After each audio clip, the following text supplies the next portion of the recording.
जैसे ही सुरुचि से विवाह करके लाता है और सुरुचि बड़ी रानी को घर से निकलवा देती है। जैसे ही बड़ी रानी उस झोपड़ी में रहने लगी, बहुत समय बीता। समय बीतने के बाद एक दिन उत्तानपाद राजा शिकार खेलने के लिए जाता है। जैसे ही शिकार खेलने के लिए जाता है तो उसे बहुत समय हो जाता है, देरी से आता है। तो सुरुचि अपने महल का लॉक लगाकर आराम से शयन कर रही होती है, आराम से सोती है। वो ध्यान नहीं देती कि हमारे स्वामी आने वाले हैं कि नहीं। वो अपने बारे में सोचती है, दूसरे के बारे में नहीं सोचती। जैसे ही उत्तानपाद राजा आया, उसने दरवाजा खटखटाया, आवाज लगाई, लेकिन नहीं सुना। आज उत्तानपाद राजा को बड़ी रानी की याद आ गई कि वो रानी कितनी अच्छी थी रे, कितनी भोली थी। जब तक मैं नहीं आता था तब तक वो सोती नहीं थी। जैसे ही उत्तानपाद राजा महलों वाली को छोड़कर झोंपड़ी वाली के पास जाते हैं तो उसने पैरों की आवाज से ही पहचान लियो कि मेरे स्वामी आ रहे हैं और तुरंत उसकी आरती उतारने लगी। आरती तैयार की और आरती उतारने लगी। जैसे ही आरती उतारती है, राजा कहने लगा कि अरे सुनीति, मैं तेरे को कितना समझाता था, कितना कहता था कि सौत तो बहुत बुरी होती है, लेकिन तेरी समझ में नहीं आता था।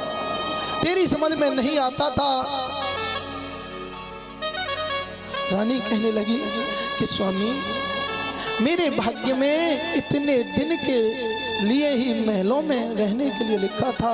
मेरे भाग्य में तो इस झोपड़ी में रहने के लिए लिखा था। मुझे इस झोपड़ी में रहना है, मेरे भाग्य में लिखा था, इसलिए मुझे इस झोपड़ी में ही रहना है, इस झोपड़ी में ही रहना है। दोनों में वार्तालाप हुए। राजा ने रानी को अंग में भर लिया। कहने लगे, राजा तू कितनी अच्छी है री, कितनी भोली है, और वो भी रानी है, वो चकाचक सो रही है, और तू भी रानी है जो मेरी आज आरती उतार रही है। और जिस दिन से मैंने तेरे को घर से निकाला था, उन्हीं धोती में, उन्हीं वस्त्रों में आज मैं तेरे को देख रहा हूँ। और राजा ने उसे अंग में भर लिया और मेरे गोविंद की कृपा से उसी दिन वो रानी गर्भवती हो गई। उसी दिन गर्भवती हो जाती है। राजा ब्रह्म मुहूर्त में जागता है और अपने महलों में पहुंच जाता है। छोटी रानी कहने लगी कि स्वामी, मुझे पता है तुम्हें खेतों वाली की याद आ गई होगी, इसलिए तुम मेरे पास नहीं आए। अब राजा कैसे कहे कि वो कितनी अच्छी है, कितनी भोली है। राजा ने कहा, मैंने खूब दरवाजा खटखटाया, लेकिन तुमने सुनना ही नहीं। समय बीता। समय बीतने के बाद जो मैया बड़ी रानी सुनीति थी, उसके गर्भ से ध्रुव जी महाराज ने जन्म लिया। बोलिए ध्रुव जी महाराज की जय। अब तो सुनीति बड़ी रानी संत भगवानों के पास जाती है, अपने बच्चे को साथ में ले जाती है। बहुत समय हो जाता है, कहीं पर सत्संग होता है, वहां पर ध्रुव जी महाराज को साथ में ले जाती है। संत भगवानों का हृदय एकदम मक्खन की तरह होता है, बहुत कोमल होता है, और इन मैयाओं का हृदय भी बहुत कोमल होता है, बहुत मक्खन की तरह होता है। जब समय बीता तो एक दिन संत भगवान कहने लगे कि हे रानी, हम तेरी सेवा से बहुत प्रसन्न हैं, तुझे हमारे से कोई वरदान चाहिए तो मांग लो। आज बड़ी रानी कहने लगी कि हे संत भगवानों, तुम वरदान मेरे को देना चाहते हो तो केवल एक ही वरदान दे दो, केवल एक ही वरदान दे दो कि मेरी छोटी बहन है सुरुचि, उस पर आज तक कोई पुत्र नहीं हुआ, तुम वरदान देना चाहते हो तो मेरी झोली में उसके लिए पुत्र प्राप्ति का वरदान दे दो, पुत्र प्राप्ति का एक वरदान दे दो और मुझे कुछ नहीं चाहिए। संत भगवान कहने लगे, अरे रानी तू कैसी बात करती है रे रानी, तू भी बहुत बड़ी रानी थी, तू आज उसी की वजह से इस झोपड़पट्टी में पड़ी है, इस झोपड़पट्टी में पड़ी है और तू उसी के लिए क्या मांगती है? पुत्र प्राप्ति का वरदान। तुझे अपने लिए कुछ मांगना हो तो रानी मांग ले, कुछ मांग ले। रानी कहने लगी कि हे संत भगवान, तुम मुझे कुछ देना चाहते हो तो केवल यही वरदान दे दो और मुझे कुछ नहीं चाहिए। मेरी छोटी बहन पर कोई पुत्र नहीं हुआ, तुम देना चाहते हो तो केवल यही वरदान दे दो। मियाँ उसी की वजह से उस झोपड़पट्टी में पड़ी थी, लेकिन क्या मांगती है? उसी के लिए वरदान मांगती है। संत भगवानों ने कहा तथास्तु, जाओ ऐसा ही होगा। समय बीतने के बाद छोटी रानी सुरुचि पर एक पुत्र हुआ और उसका नाम उत्तम रखा। धीरे धीरे दोनों भाई बड़े होने लगे। जैसे ही बड़े होते हैं तो मियाँ एक ही पाठशाला में पढ़ने जाने लगे, एक ही पाठशाला में पढ़ने के लिए जाते हैं। लेकिन ध्रुव जी महाराज को कोई न तो अपने साथ बिठाता है और न कोई खिलाता है। क्यों? क्या कहते हैं कि तेरे पिता की नहीं पता है। तेरे पिता कौन है? तेरे पिता की नहीं पता है, हम तुझे अपने साथ नहीं खिलाएंगे न बिठाएंगे। तेरे पिता की नहीं पता है इसलिए हम तुझे नहीं बिठाएंगे। एक दिन ध्रुव जी महाराज अपनी माँ से कहने लगे, मैया ओ माँ, तू मुझे ये बता कि हमारे पिता कौन है, हमारे पिता कहाँ हैं? सब लोग मेरे से पूछते हैं कि तेरे पिता की नहीं पता, तू हमारे पिता को बता। मैया ने इशारा कर दिया कि बेटा जो बड़ा सा महल बन रहे हो ना, ऊंची सी हवेली है, वही तेरे पिताजी रहते हैं, वही तेरे पिताजी हैं। ध्रुव जी महाराज को बहुत खुशी मिली कि मैं आज अपने पिताजी से मिलने के लिए जाऊंगा। जैसे ही पाठशाला में पढ़ने के लिए गए, पाठशाला में पढ़ने के लिए जाते हैं और उत्तम के पास बैठ जाते हैं और उत्तम आगे आगे चलता है और ध्रुव जी महाराज पीछे पीछे चलते हैं। बड़ी प्रसन्नता होती है कि मैं अपने पिताजी से मिलूंगा।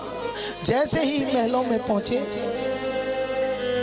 और उत्तानपाद राजा ध्रुव जी महाराज को गोदी में लेना चाहते हैं, तब तक वो छोटी रानी सुरुचि आ जाती है और कहती है, अरे तू इस गद्दी का अधिकारी बनना चाहता है, तू इस गद्दी का अधिकारी बनना चाहता है, पहले तू बन जा। कहाँ जा? पहले तू बन जा, वन में जाकर भगवान की तपस्या करना और भगवान की तपस्या जब कर ले, भगवान को प्रसन्न कर ले तो मेरी कोख मांगना। जब तू मेरी कोख से पैदा होगा तो इस गद्दी का अधिकारी बनेगा, तब इस गद्दी का अधिकारी बनेगा। मैया आज उस छोटी रानी सुरुचि ने भगवान से भी बड़ा अपनी कोख को दिखा दिया। क्या कहा कि पहले तू बन जा और वन में जाकर भगवान की तपस्या करना। जब भगवान की तपस्या कर ले, भगवान को खुश कर ले, जब मेरी कोख मांगना, जब तू मेरी कोख से पैदा होगा तो इस गद्दी का अधिकारी बनेगा। और ध्रुव जी महाराज के मुखार बिंदु पे मोहड़े पे एक तमाचा दियो और धक्का देकर भगा दियो। और ध्रुव जी महाराज रोने लगे और कहने लगे, हो रोए रोए कहें ध्रुव महाराज, मैया मोए मौसी ने मारो।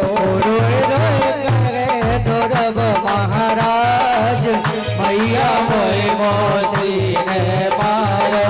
रोए रोए कहें ध्रुव महाराज, मैया मोए मौसी ने मारो।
मौसी मैया खेल रहे दो भैया आए गई मौसी मैया खेल रहे दो भैया वहाँ बैठी मौसी मैया हम खेल रहे दो भैया वहाँ बैठी प्यारी मैया मोए पिता नयो ना गोद मैया मोरी मौसी है मारो रोए रोए कहे ध्रुव महाराज मैया हुए मौसी ने मारो मोई मौसी ने मारो रे मैया मोई मौसी ने मारो मौसी ने मारो री मैया हुए मौसी ने मारो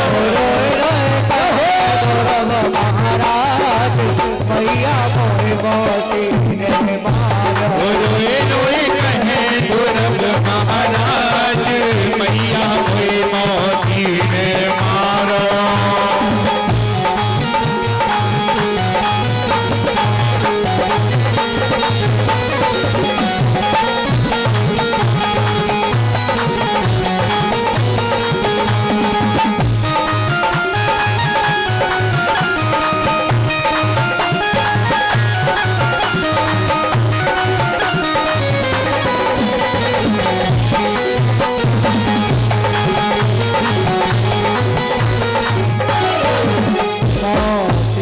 धक्का दीनो ना तरस पितान कीनो मौसी ने धक्का देना तरस पिताने कीनो मोसीन धक्का दीनो ना तरस पितान कीनो मौसी ने धक्का देना तरस पिताने कीनो मोए दियो धरन पैदार मैया मोरी मौसी ने मारो रोए रोए कहे ध्रुव महाराज मैया हुए मौसी ने मारो महाराज मैया मोरी मौसी ने मारो रोए रोए कहे ध्रुव महाराज मैया हुए मौसी ने मारो महाराज मैया मोई मौसी ने मारो बोलिए गोविंद भगवान की, की जय बोलिए राधा रानी सरकार की जय जय जय। श्री राधे अब तो ध्रुव जी महाराज अपनी माँ के पास आते हैं और माँ से कहते हैं मैया तू तो मेरे से ये कह रही थी कि तेरे पिताजी वहाँ हैं, और जैसे ही पिताजी मेरे को गोदी में लेना चाह रहे थे तो वहाँ पर छोटी मौसी आ गई और मौसी ने मेरे मुँह पे तमाचो दियो और कहा कि पहले तू वन जा, वन में जाकर भगवान की तपस्या करना, जब भगवान को प्रकट करना, प्रसन्न करना, तब मेरी कोख मांगना, तू मेरी कोख से पैदा होगा तो इस गद्दी का अधिकारी बनेगा। और मेरे मोहड़े पे तमाचो दे दियो और मुझे धक्का देके भगा दियो। तो मैया तू ये बता कि हमारे पिता कहाँ हैं? मैया ने इशारों कर दियो, मैया ने इशारों कर दियो कि बेटा वो तेरे पिता नहीं है, जिसका कोई नहीं होता उसका परमात्मा होता है, उसका गोविंद होता है। बेटा वो तेरे पिता नहीं है, तेरे पिता तो भगवान है। ध्रुव जी महाराज कहने लगे कि मैया वो कहाँ मिलेंगे? बेटा जब तू बड़ो है जाएगो ना, जब तू भगवान की तपस्या करियो जंगल में जाके, और जब भगवान को प्रसन्न करेगा तो भगवान प्रकट हो जाएंगे और वही तेरे पिताजी हैं। अब तो ध्रुव जी महाराज कहने लगे मैया मैं तो अभी जाऊंगा, अभी जाऊंगा, अभी भगवान को प्रकट कर लूंगा। जी बता कहाँ मिलेंगे वो? मैया कहने लगी बेटा वो जंगल में मिलेंगे। अब भाई तू बच्चा है, छोटा है, वहाँ बड़े बड़े बब्बर शेर रहते हैं, वो तेरे को खा जाएंगे। लेकिन ध्रुव जी महाराज आज मैया को सोते हुए छोड़ जाते हैं और सीधे निकल जाते हैं। जैसे ही उत्तानपाद राजा को पता चला कि ध्रुव जी महाराज कहाँ जा रहे हैं? जंगल के लिए जा रहे हैं। तो ध्रुव जी महाराज को रोको, क्योंकि वो भी हमारा पुत्र है। उत्तानपाद राजा कहने लगा वो भी हमारा पुत्र है, वो जाना नहीं चाहिए जंगल में। जाओ उससे कह दो कि आज तक तुम्हारी माँ को 5 शेर मिलता था, आज से 10 शेर मिला करेगा, लेकिन जाओ मत।